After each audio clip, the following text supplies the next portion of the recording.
was evidently clear that what's happened on the 7th of October and the events that occurred subsequently point to the fact that this time things are different. I mean, I've lost count of how many times Gaza has been attacked over the course of the past 16 years.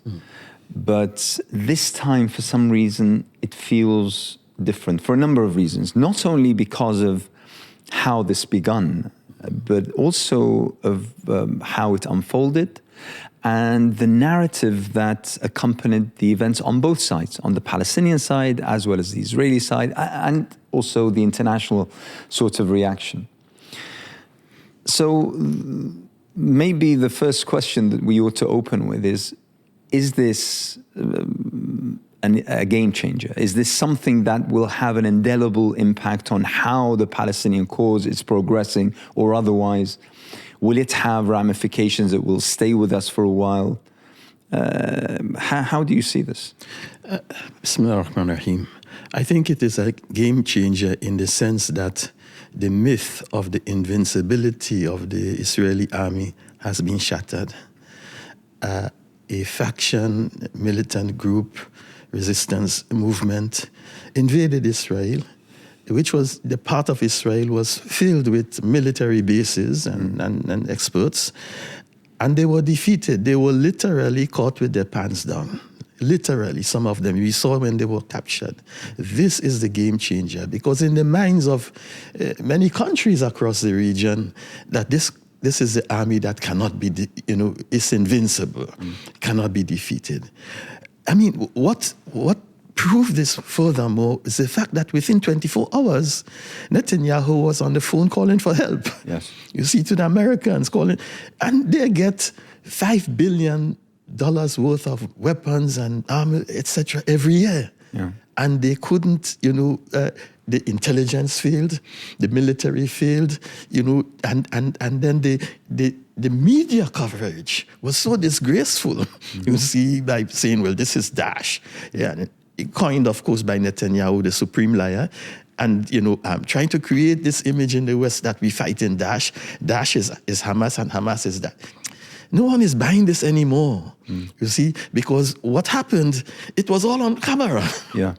Everything that unfolded was on camera. So there was no need, you see, to pander to this, deceptive, lies that were coming out of Israel. And the way that the way that it was also described was probably unprecedented in the life and times of the struggle itself. I mean, the way that the Western media took it upon themselves to comment on what happened. Arab media, Arab official media, and obviously social media. And, we now have the spectacle of this being on social media. So most of people are actually consuming their news and what's happening. And the images that went around through posts, either on Facebook, on various social media platforms. So all of a sudden, you had a different kind of broadcaster and a different kind of receptor of a consumer of that media.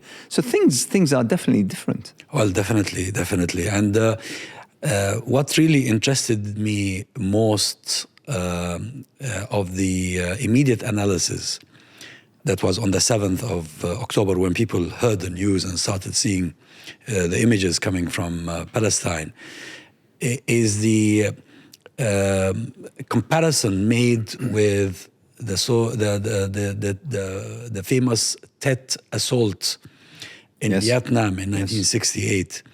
And I read several commentaries that likened what happened on the 7th of October with what happened during the Tet offensive, at least in two respects.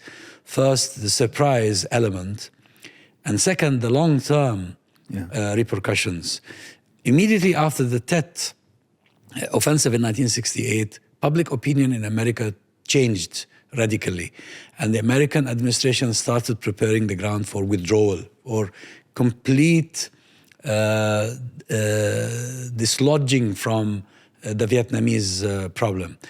I think what will happen in the case of this attack though of course in the immediate term it's causing the Gazans a lot of pain, it's destroying their livelihood, it's probably banishing them.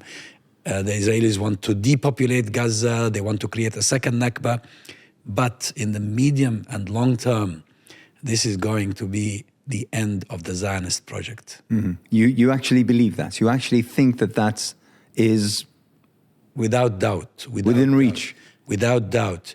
And this is further confirmed in my mind by the rush of the Americans and the Europeans to express sympathy and support for Israel because they really felt probably more than any time before the vulnerability and the fragility of this entity. I mean, it's quite interesting because one of the significant characteristics of the public narrative or the dominant narrative issued by the mainstream media here across Europe and the United States, you sense a sense of panic. There's that element of, it's as though countries are fretting that this is different. Yeah. It's not, the sort of feigned, measured approach, the objectivity and the such. No. There is a very clear sense that people are panicking. Mm-hmm. And what Azzam just said right now regarding this could be, in his estimate at least, the end of the Zionist project. I mean, the signs were there actually before, and probably Hamas read the political map very carefully, and they detected all these weaknesses. Mm. I mean, in the recent months since the demonstrations against Netanyahu began, people was, and the reasons how he wanted to dismantle the judicial system, their intelligence was saying that the army is weak because a number of soldiers were saying, we don't want to fight for this army anymore. Pilots of fighter jets were saying, we're not going to fight. So the signs of fragility were there. And what happened on the 7th of October is that it just came out more blatantly, more apparent to the public. But the Israelis themselves, their intelligence knew that there were fundamental weaknesses in the military and intelligence structure of the state. And they were saying that we face an existential problem here if we don't address it, because the democracy collapsed, you see, the military is collapsing, the intelligence is collapsing, so what's the future? This is a time when it should be, one should assume that it's the height of normalization with the surrounding Arab states. So in a way, Israel should be, theoretically at least, should be at its most strong, at its most prominent, at its most, thriving at times like this. For God's sake, it was talking with Saudi Arabia, the pot of gold within the normalization process. So how could this fragility be, whilst politically it was flying? Well, normalization wasn't really a sign of strength, because it was normalization with regimes, not peoples. Regimes that are unelected, unrepresentative of the people they rule. Regimes that have their own vulnerabilities. And we saw this in the Arab Spring, which is likely to be repeated, and especially because of what's going on in Gaza today. So I think the Israelis were under an illusion. They were under an illusion that now they crossed over the Palestinians, they surpassed the Palestinians, stepped on them to reach the UAE, Bahrain, Morocco, Sudan. Of course, Jordan and Egypt had already been included a long time ago. And now, finally, Saudi Arabia. And by getting to Saudi Arabia, they thought they were going to be, that was going to be the bridge carrying them to Pakistan, Malaysia, Indonesia, Bangladesh, probably, Muslim nations in Africa and elsewhere. And this development comes, yes, at a very high price, but to shatter that dream and dissipate that illusion. Yeah. The thing is, just to continue on this trend of thought, is that they wanted to, put the Palestinian issue at the bottom of the agenda. That's Netanyahu's plan all along. And to tell the world that the real problem is Iran and not Palestine. Once we solve Iran, the Middle East will be peaceful. But that's inadvertently what they've done. They've put Palestine right at the top now, not just in the region, but globally. In South America, you have Colombia, you have Brazil, you have major powers in South America speak. They try to push Malaysia to condemn Hamas. Malaysia, they said, no, we're not going to condemn Hamas. So the world, it's a whole, a backlash. It backfired on the Israelis, that this whole agenda of normalization would just dissipate the Palestinian. It has not happened. And also, I mean, just a few seconds ago, we were talking about the fate of the Zionist project itself. I mean, the fact that we saw the kind of reaction on a global level, the protests that took place, last Saturday, the first weekend after the events, and the outpour of not only numbers but emotions from people across the board. And one of the things that I noticed was that amongst the commentators on social media and on the media, on even mainstream media, is the quite marked increase in the number of Jewish voices here in the UK, across Europe, in America, in Canada, people quite openly stating their Jewishness and talking about the heritage and the legacy of their own families, and yet saying this, what is happening is, the kind of reaction that Israel is unleashing is an act of genocide. It's an act of war crime. All of a sudden, only a couple of years ago when B'Tselem, for instance, came out with their report stating that Israel was operating an apartheid system, people were sort of timid to actually state that openly and publicly.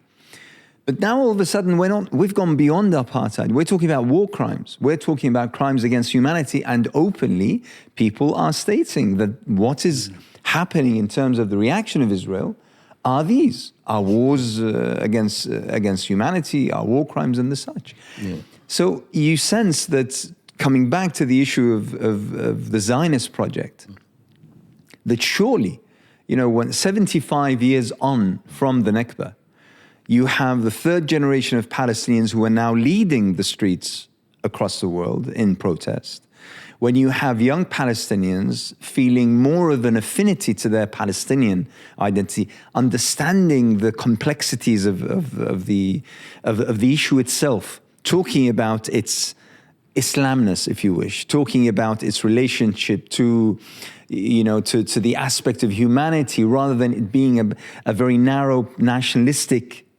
project. All of this. What is really significant about all of this, Anas, is that the cycle is being completed. Yes. Yes. The early days of Zionism, most Jews were opposed to Zionism. Yes. And then, because of the Holocaust, because of the persecution of the Jews, many Jews had no option but to believe in Zionism. And I once had a debate with a rabbi in London, in a synagogue in London. And I presented this to him, and I said to him, don't you agree that initially most Jews were opposed to Zionism, and then only when Hitler came that there was massive conversion, or gradual, not really massive, but gradual conversion toward Zionism? He said, yes, I agree fully with you, because until Hitler came, we thought the Zionists were not telling the truth and that our rabbis were telling the truth. But Hitler made us realize that it was the Zionists who were right about the threat posed to Jews in Europe. And now the cycle is coming to a close, because an increasing number of Jews are dissociating themselves from Zionism, and saying this is not really our cause. And this is really important because the conflict in Palestine is not between the Arabs and the Jews. It's not between the Muslims and the Jews. The Jews lived in that part of the world for centuries. No problem whatsoever. They are the people of the book. They have a covenant from the Prophet and from Allah subhanahu wa ta'ala. This is a problem that started with colonialism, with an invasion. That's what it is. And I think an increasing number of people, especially among Jewish communities around the world, are seeing this very clearly. And yeah. No, I'm just, Dr. Azzam was mentioning, which is quite correct, the issue of colonialism. But the way it started, let's continue along that line. It was with a lie. Yes. Yeah. It started with a fabrication that this is a land without a people. Yes. And once you're on that trajectory, you have to keep on doing it. Absolutely. And until today, and keep lying. Keep lying. Lying about everything. They said you keep lying until people believe your lies. Yeah. So he said, and Biden believed him. Yeah. He saw babies being beheaded. It's so ridiculous. Disgraceful. Yeah. But that's the nature of Zionism. Yes. That's the nature of the project. Yeah. Well, that's the nature of colonialism, isn't it? I mean, this is exactly what the French did in Algeria. This is exactly what every colonial authority did in every country that became their victim, whether it's in Africa or Latin America or in Asia. It's demeaning the indigenous populations, lying about history in order to justify aggression.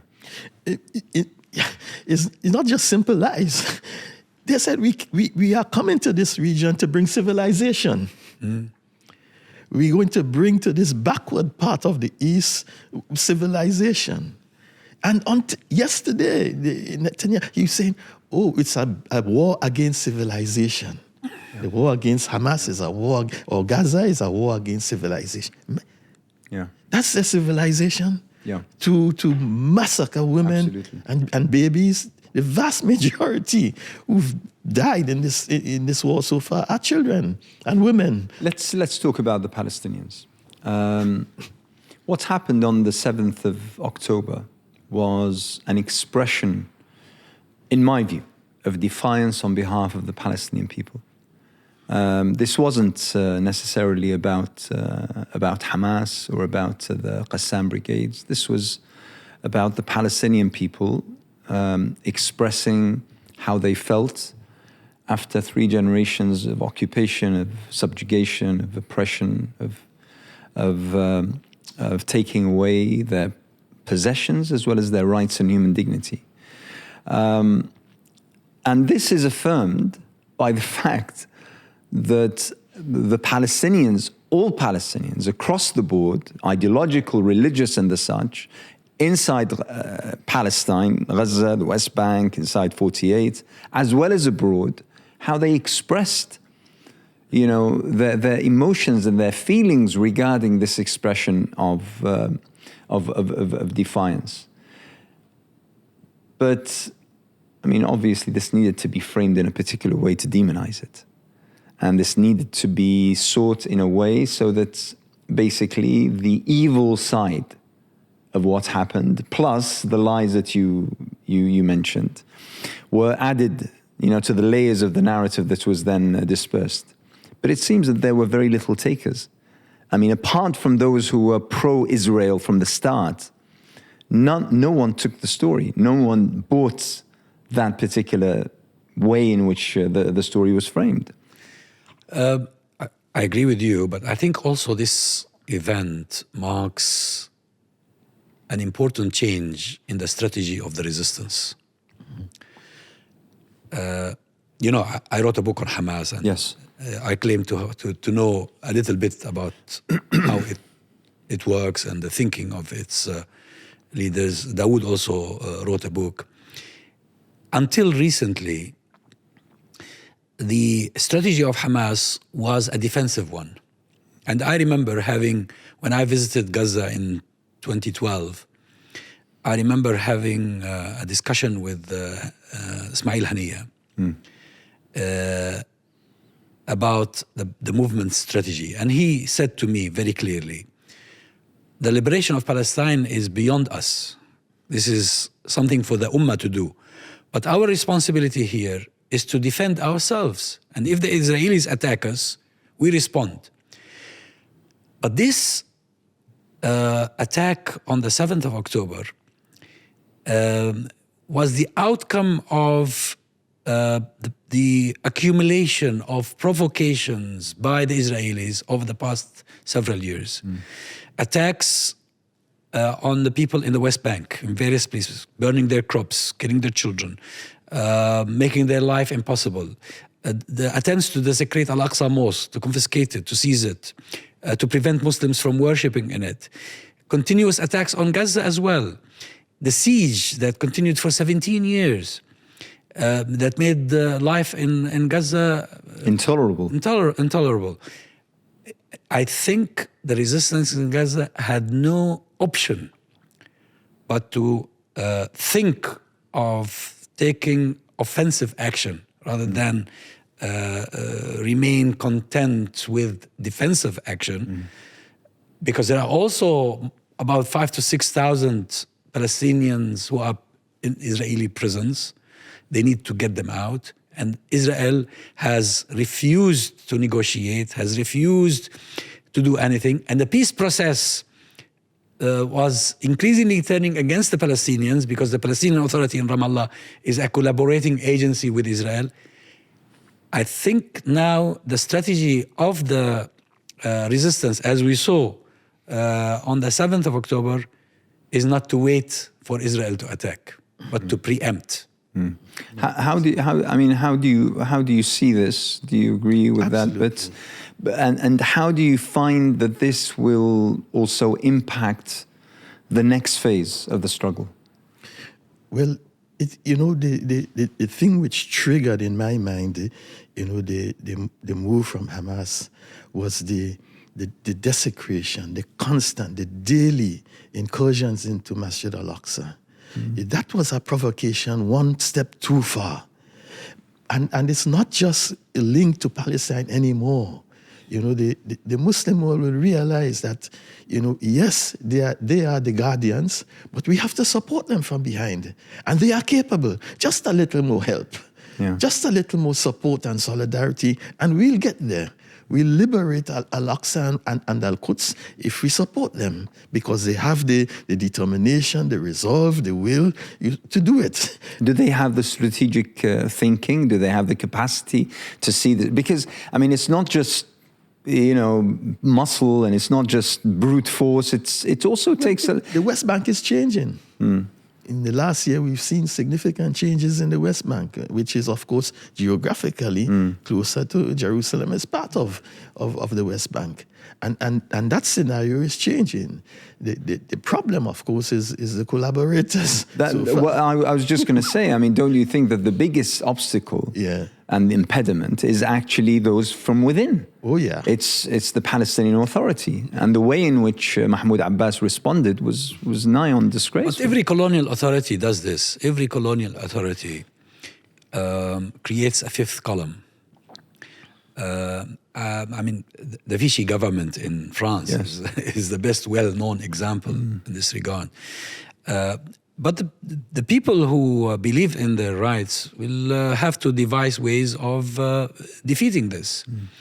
And I think the success of the Hamas onslaught and the failure of Israeli reconnaissance and monitoring devices shows how tightly planned this offensive was. Not a word leaked to the Israelis or to their agents.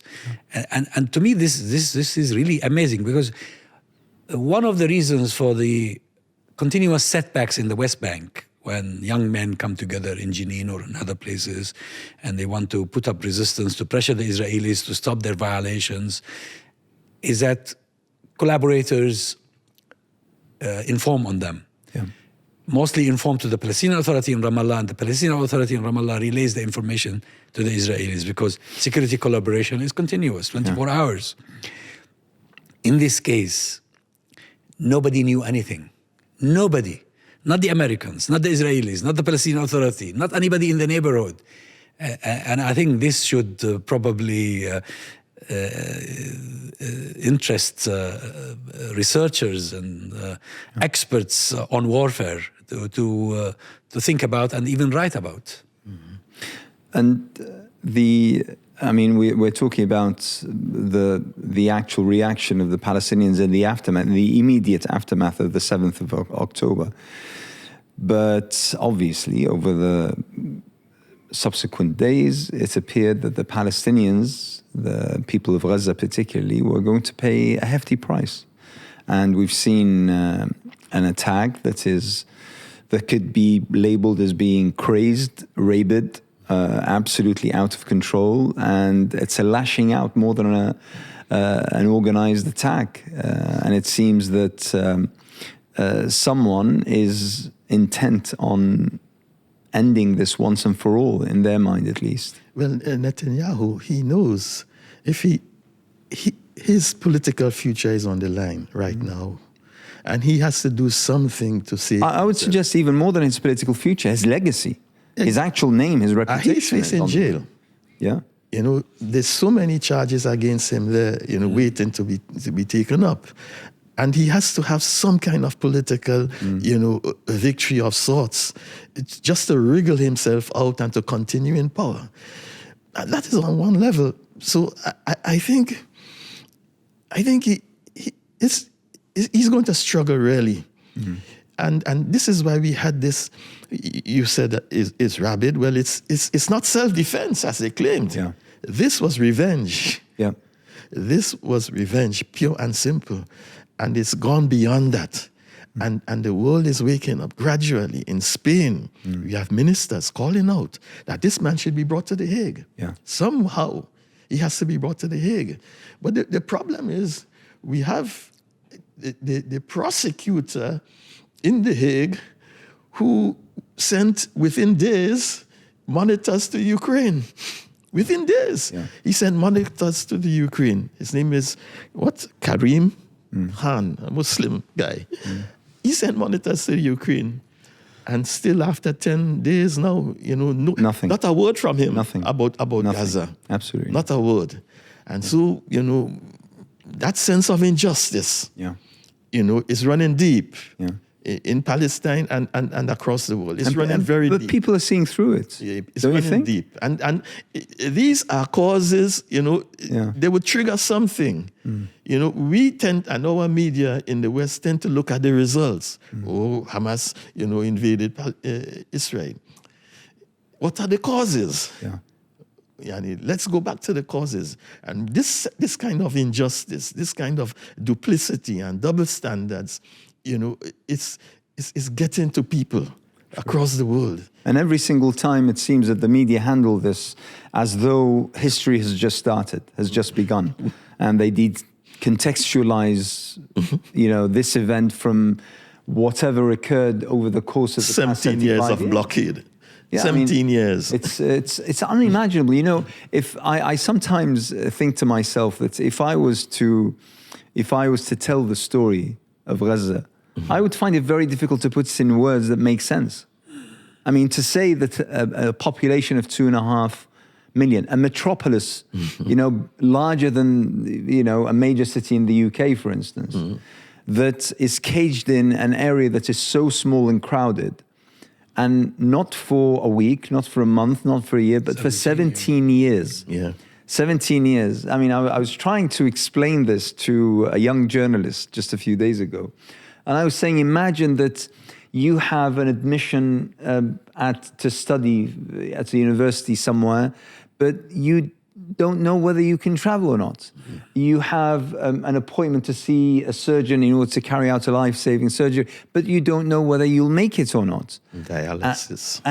Simply because you never know. You can't set something in your diary and then stick to it, because life doesn't work like that. And that's on a very simple, trying to explain level.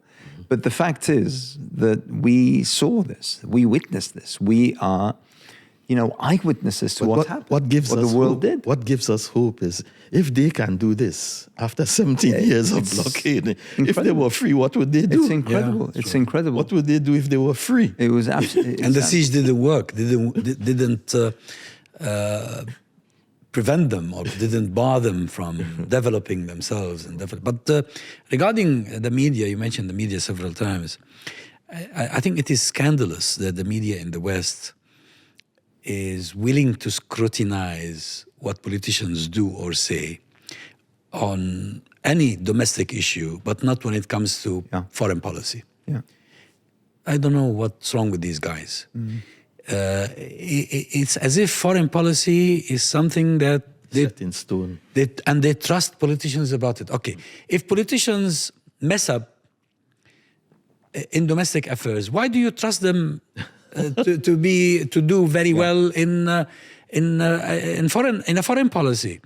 And of course, the media establishments, regrettably in the West, although they enjoy certain freedom regarding certain issues, when it comes to Palestine, they come under enormous pressure from the lobbies as well as from the advertisers if they rely on advertisements for their funding or on donations. And I think a large number of people who work in these media establishments know the truth and would love to talk about it with sincerity, but they're intimidated, they're threatened, and some of them fear they could lose their jobs. Well, there's a guy, the Guardian, the cartoonist who lost his job. Yeah. He lost his job for this It's issue. a scandal, isn't it? And several anchors and presenters have been sidelined, despite the fact of their fame and their success in what they do. But they've been sidelined because of the protest against. So that against what Israel is exposes doing. the whole thing about free speech. It's when they burn the Quran, they say, well, okay, Europeans have free speech. Yeah. Let them burn the Quran. Yeah. It's a democracy. If you fly the Palestinian flag, there's no free speech. And this, by the way, this is something I want to touch upon. We have a Home Secretary that deemed it almost. Thank God she didn't go as far. Maybe she couldn't. Legally she couldn't. But she went in as much as she could. Yeah.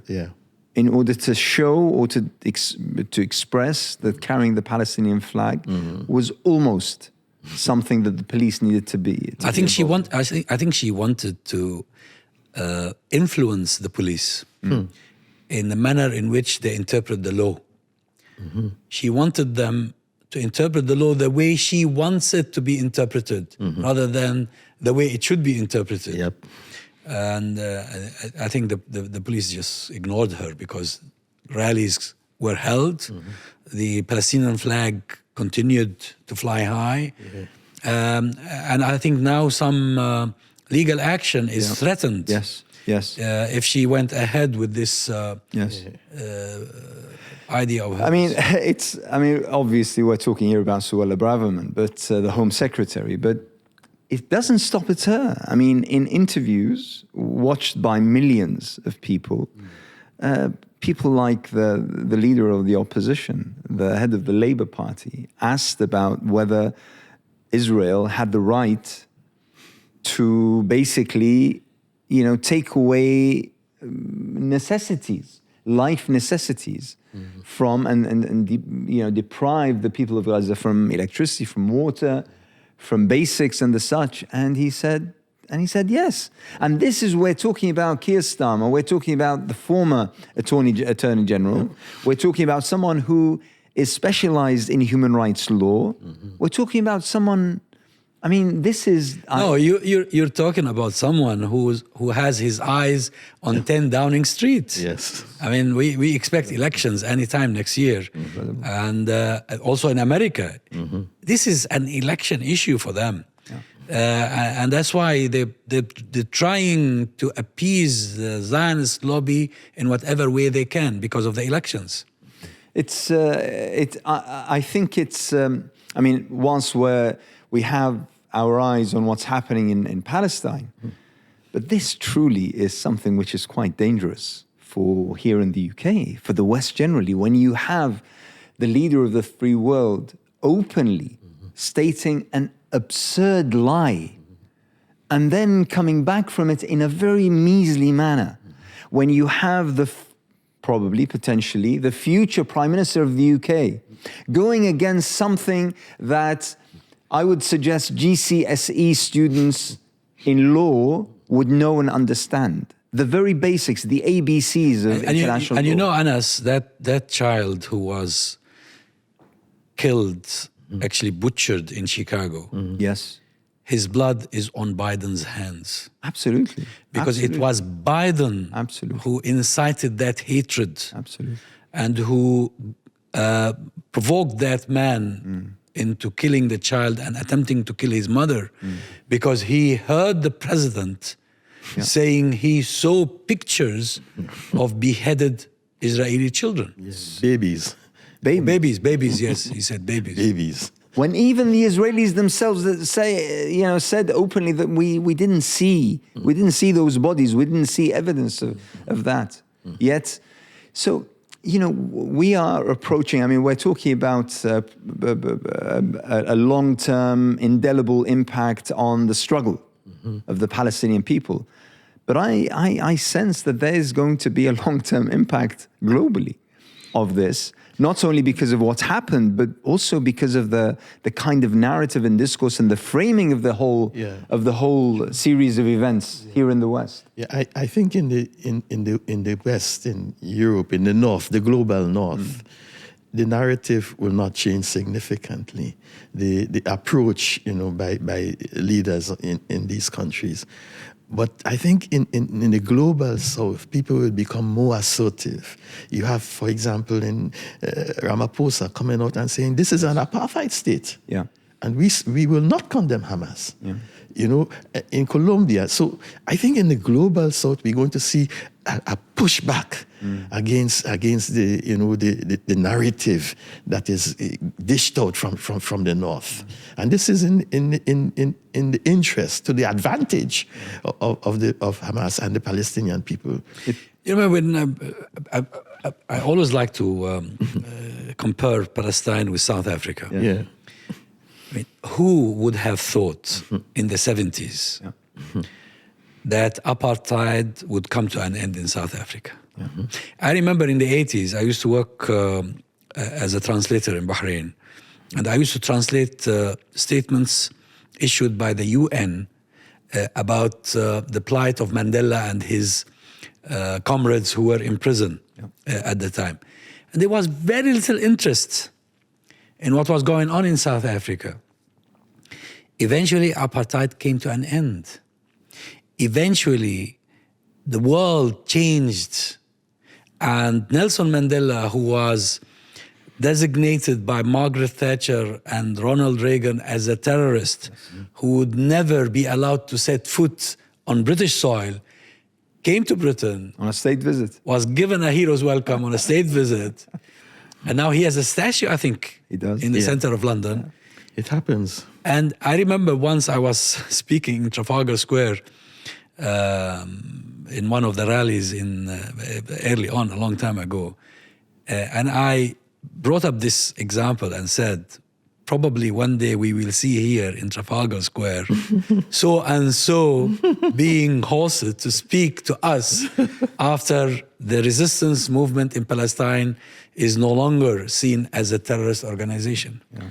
And by the way, this issue, I'd like to touch upon it, and I'd like to bring it up because it is so sensitive, because it is so controversial, because it is seen as a no-go area.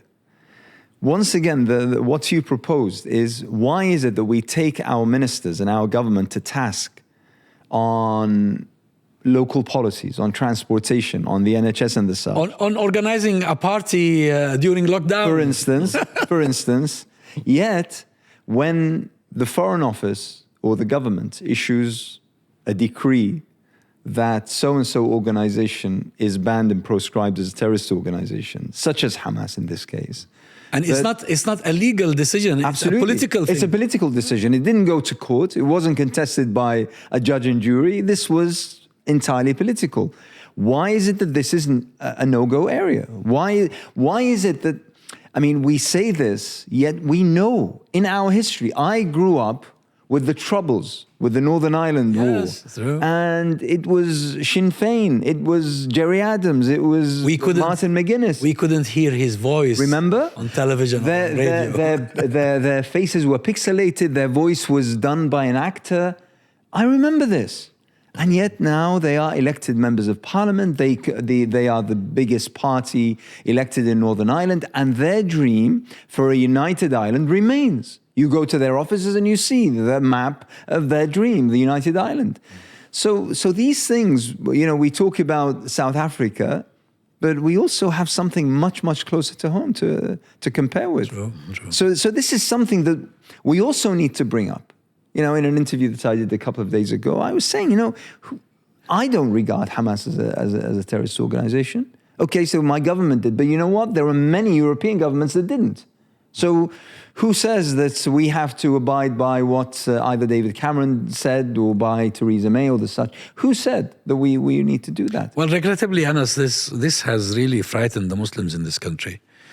And many Muslims know little about about their rights and have been intimidated so much that they choose not to do things that they can by law do.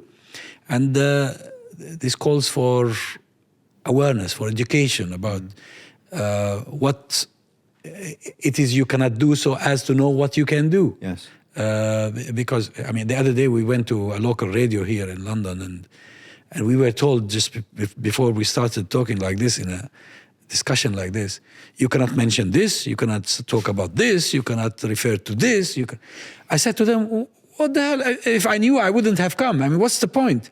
And then when we finished, I told them this discussion is going to do a lot of harm to the cause rather than benefit. You better not touch Palestine. Just stay away from Palestine. Don't talk about it if you cannot tell the truth. Yeah. I can appreciate that you are frightened of Ofcom and of this and of that. Then don't touch it. Go and talk about other things. It's also expected, albeit still regrettable, that the vast majority of the Arab people couldn't express their real emotions and their real feelings when it comes to Palestine. Some who could, did, but many couldn't. They couldn't speak out, they couldn't express their anger at the crimes that were and continue to be committed. In some capitals, not all. I mean, we had in Rabat, we had Tunis, we had Baghdad, we had, big cities. Cairo, of course, no. But I think Kuwait and Yemen and Kuwait. So we saw an outpour of support. Amman and solidarity. A huge rally in Amman. I mean, they actually were trying to go to the border. To go to the borders. And the troops were firing at them to get them to come back. Yeah. So the Rabat, particularly, the Rabat demonstration was particularly interesting. Because it's on the path of normalization. And it just shows the gap, the disconnect between the people, and their governments. The government's statement wasn't that good. Yeah. But the show of support by the public was great. The people spoke. Till when? How, I mean, until when is this going to carry on?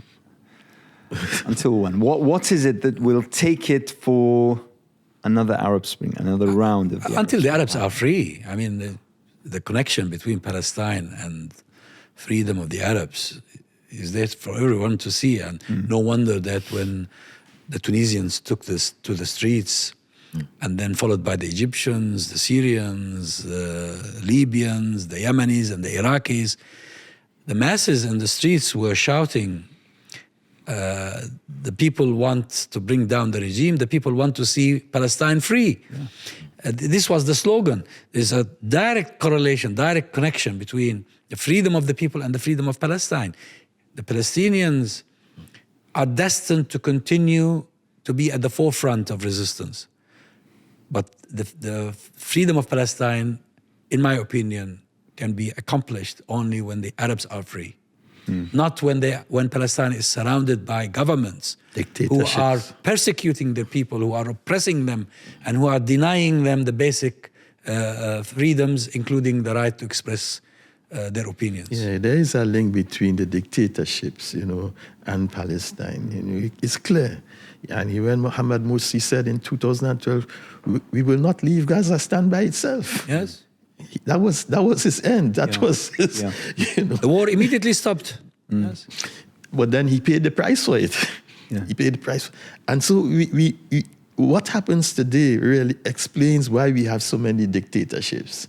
If there was real democracy in this region, governments leaders who were sincere and committed, to the Palestinian cause, the situation would be quite different. Yeah. And Hamas has exposed this, the resistance and jihad and all the other factions who undertook this operation, because what these governments couldn't do in 75 years, these factions were able to do. And the fact that by themselves. it is Arab Muslim countries, their officialdoms that are actually safeguarding and protecting Israel.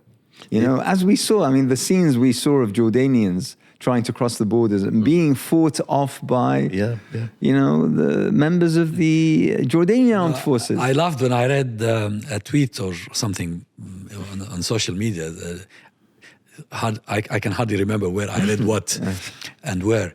But someone was commenting on the interior minister's remark in Jordan, who said that the Jordanian forces were protecting Jordanian citizens because coming down to the Jordan Valley would pose a danger to them. And the person who was commenting said, well, danger from what? From who? Yeah. You are protecting who from who? Exactly. Actually, they're protecting the Israelis. Exactly. And for that reason, we continue to go back and to hark back to the Arab Spring. And Anas, it's just another thought.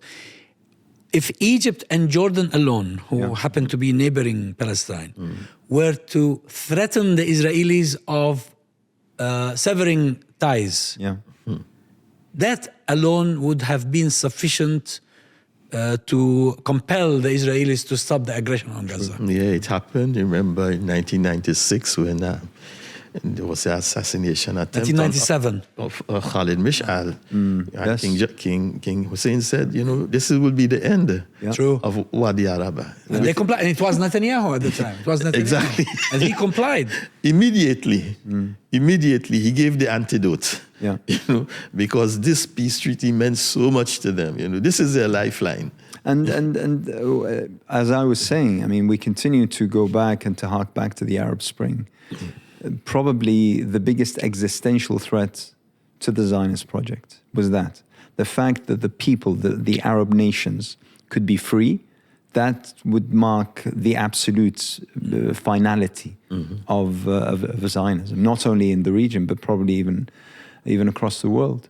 And that's why the Arab Spring was countered so aggressively, so intensely, so thoroughly. Let's talk a little bit about what the Israel, as well as with its allies, are now planning for the Palestinians, not only in terms of uprooting resistance, if they could, but also regarding Gaza particularly, and the people of Gaza. Talks of opening Rafah so that people can pour into the Sinai desert, talks of transferring the Palestinians of Gaza somewhere else. I don't know, some people talk about Western Iraq, others talk about Sudan, others talk about, I don't know, some Omani district. Many talks of that. What's the destiny of all this? Where are we with that? I think most of this is just mere speculation. But Gaza has always been a thorn in the side of Israel. I remember when Rabin said he wished he'd wake up one morning to see Gaza disappear in the sea. The people of Gaza have really caused Israel a lot of concern. But the Israelis have tried this before. They tried it in 2008, 2009, 2012, 2014. They've tried it repeatedly. And we have a proverb in Arabic that says those who insist on trying what they already tried, they are brain damaged. But let's take the worst case scenario, another Nakba. So what? We had a previous Nakba. Palestine is still alive. The Palestinian cause is still alive, and the Palestinians are still there. Furthermore, this is not just a cause for the Palestinians. Just wait for the Arabs and the Muslims to be free, and you'll see what happens. Yeah, yeah. And, you know, I mean, this is quite... I mean, I don't know what it is, but Gaza, what's in the water, the polluted water that the Gazans consume, it must have something that, you know, is quite unique. Because I recall during the time of the Arab Spring when the Rafah borders opened and thousands of Gazans poured out of Gaza for the very first time in their lives. Yes. And many commentators into Egypt, of course. When you know, many commentators I remember warned against this flood of Gazans into Egypt and how they will demolish Egypt. How they will take revenge for being imprisoned by, you know, the Egyptian side into beyond Rafah. And the end of the day didn't come without every single man, woman and child returning to Gaza, and the gates of Rafah then closing behind them, with not a single one staying in their newfound freedom. After having enriched the Egyptians, they bought necessities from their shops and things. Absolutely. And the people of Arish and the nearby, they still remember those times as quite glorious for business. Yes, true.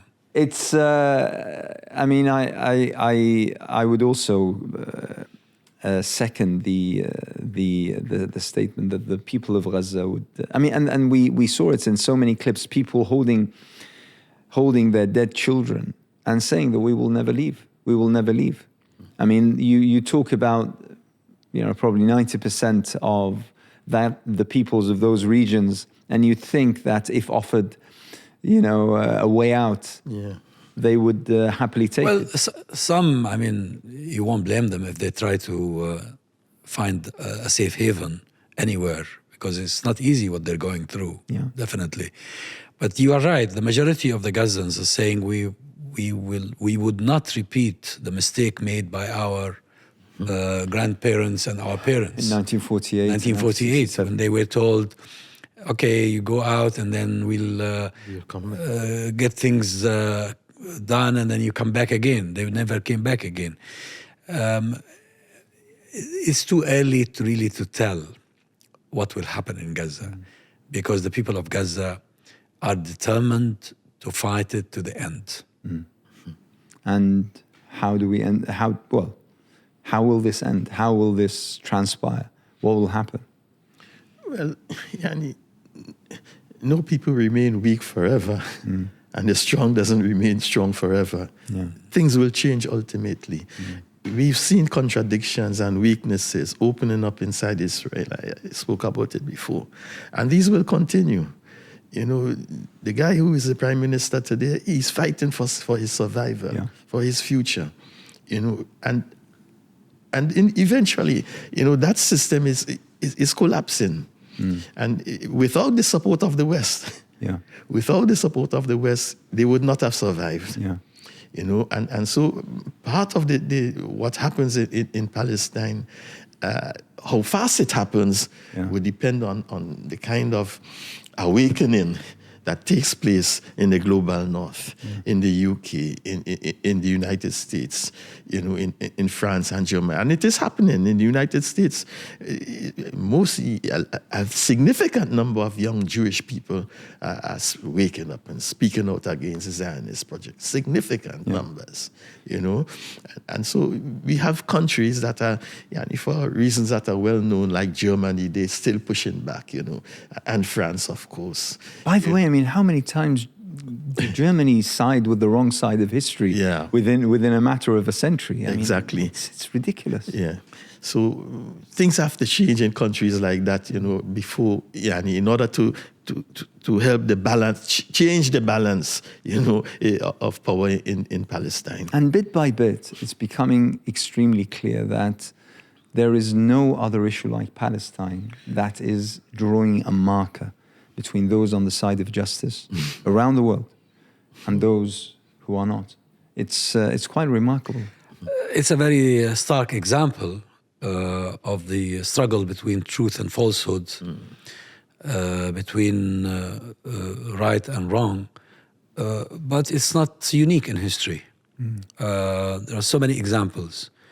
The difference, of course, between what happened in America, in Australia, and New Zealand is that in the case of Palestine, the Zionist project could not finish off the indigenous population. They are still there. The only reason why the white man managed to rule what is today called the Americas and New Zealand and Australia is because they eradicated the indigenous population. Yeah. And that's a very important point. Thank you so much. Jazakum Allahu khairan.